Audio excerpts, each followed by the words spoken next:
আবু হুরায়রা রাদিয়াল্লাহু তাআলা আনহু বলেন, রাসূল সাল্লাল্লাহু আলাইহি ওয়াসাল্লাম বলেছেন, ইয়ালকা ইব্রাহিম আবু আযর, বিচারের মাঠে ইব্রাহিম আলাইহিস সালাম তার পিতা আযরের সাথে মুখামুখি সাক্ষাৎ করবে, সরাসরি সাক্ষাৎ করবে। অতঃপর ইব্রাহিম আলাইহিস সালাম তার পিতা আযরকে বলবে, আলাম আকুল্লাহ তাআলা তাজিনি, আব্বা আমি তোমাকে বলিনি পৃথিবীতে তুমি যখন বেঁচে ছিলে আমি তোমাকে বলেছিলাম তুমি আমার নাফরমানি করো না? আব্বা আমি তোমাকে বলেছিলাম তুমি আমাকে মানো, আমার ইবাদত বন্দেগী আল্লাহর ইবাদত বন্দেগী করো, আমার অনুসরণ করো, এই কথা আমি তোমাকে বলেছিলাম। অতঃপর আযর বলবে, বেটা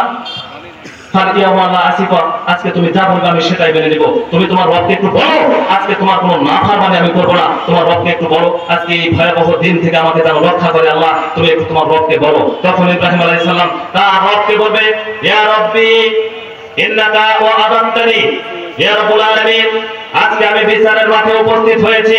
আমি যখন পৃথিবীতে বেঁচে ছিলাম তখন আপনি আমাকে বলেছিলেন, ইব্রাহিম বিচারের মাঠে আমি তোমাকে কখনো অপমান অপদস্থ করব না, অথচ আমার সামনে আমার পিতা জাহান্নামে যাচ্ছে আর আমি জান্নাতে যাচ্ছি, এর চাইতে বড় অপমান আর বিচারের মাঠে হতে পারে না।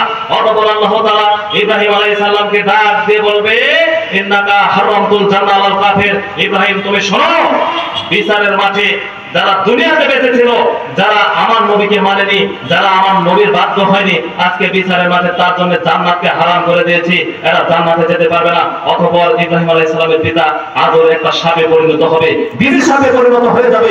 অতঃপর তার পা ধরে ইয়ালকাফেন না, তাকে জাহান্নামে নিক্ষেপ করা হবে। তাহলে একজন নবীর পিতা হয়ে সে জান্নাতে যেতে পারছে না, তাহলে আপনার কিভাবে আপনাকে সার্টিফিকেট দিচ্ছে জান্নাতে নিয়ে যাওয়া? আপনার পীর আপনাকে কিভাবে জান্নাতে নিয়ে যাবে? অসম্ভব। এরা কোটি কোটি টাকা আত্মসাৎ করছে, মাথা পূজা করে, খানকা পূজা করে, আপনি আমাদের ভান্ডাবাহী হাতে নিয়ে এই পৃথিবীর যত মাথার খানকা রয়েছে সবগুলোকে ভাঙে খান খান করে ফেলতে হবে। এগুলো পৃথিবীতে টিকে রাখা যাবে না, এগুলো সব উচ্ছেদ করে ফেলতে হবে। আপনাকে এজন্যই তো আমরা এসেছি দাওয়াত দেওয়ার জন্য। আপনার হাতে থাকবে আউলিয়া হাদিসের ঝান্ডাবাহী, তাওহীদের ঝান্ডাবাহী, লা ইলাহা ইল্লাল্লাহ, এই শক্তি দিয়ে পৃথিবীতে যত মাদার খানকা রয়েছে সবগুলোকে উচ্ছেদ করে ফেলতে হবে। এগুলো পৃথিবীতে রাখা যাবে না। একজন নবী হয়ে তার পিতাকে যখন রক্ষা করতে পারেনি, তাহলে আপনি কিভাবে আপনি জান্নাতে তাকে নিয়ে যেতে পারবেন? অসম্ভব ব্যাপার। ভুল ধারণা, এগুলো থেকে আমাদেরকে বেঁচে থাকতে হবে।